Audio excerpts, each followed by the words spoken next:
গন্ধটা কেমন যেন মাটি পোড়ার মতো, ধোয়ার ঘ্রাণে মিশে আছে একটা তীব্রতা। দূর থেকে দেখলে মনে হয় যেন আগুনের চিমনিতে পড়ছে কাঠ, কিন্তু কাছে গেলে বোঝা যায় ওটা আসলে তামাক।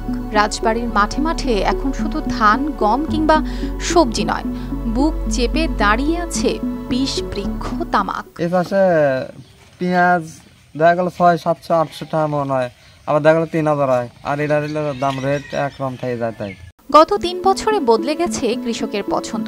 যেখানেই চোখ যায় দেখা যায় তামাক গাছের সারি। তারা বলছে তামাক কোম্পানিগুলো হাতে ধরে বীজ দিয়েছে, সার দিয়েছে, এমনকি ফসল তুলে আবার কিনেও নিচ্ছে। অন্য ফসল যেখানে বাজারে নিতে হয়, দরদাম করতে হয়, সেখানে তামাকে মিলছে নিশ্চিত লাভ। আর এই লোভের হাত ধরেই এক এক করে জমি বদলে যাচ্ছে বিষময় ধোঁয়ার কারখানায়।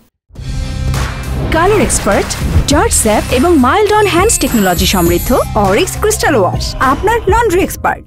আমরা খেত করি, খেতে আমার সার দেয়, লোন দেয়, আমাকে টাকা দেয়, আমার এই ক্ষেতটা লাভবান আছে, আমার এই ক্ষেতটা করি আমরা খাওয়া বাঁচতে, কৃষক আমরা বাঁচতে।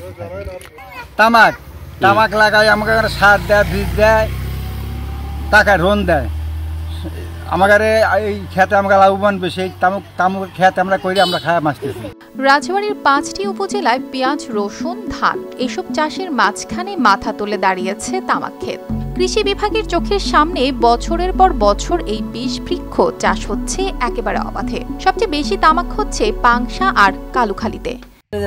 চোখে একটা জাজ লাগে, এইটাই শ্বাসকষ্ট তো হয়, জাজ একটু লাগে।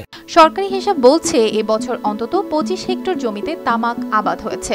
তামাক কোম্পানিরা নানা রকম লোভ দেখিয়ে তামাক চাষে তাদের উদ্বুদ্ধ করছে।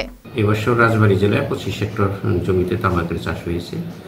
আপনারা জানেন তামাক আসলে ক্ষতিকর পরিবেশের জন্য এবং যারা উৎপাদন করে তাদের জন্য। তামাক চাষ যেহেতু এটা একটা অর্থকরী ফসল, আর বিভিন্ন তামাক কোম্পানিগুলো সরাসরি তাদেরকে বিভিন্ন ধরনের ইনসেন্টিভ দিয়ে থাকে, বিশেষ করে বীজ থেকে শুরু করে শেষ পর্যন্ত, বিশেষ করে বাজার যেটা তারা নিজস্ব মূল্যে কিনে নিতেছে।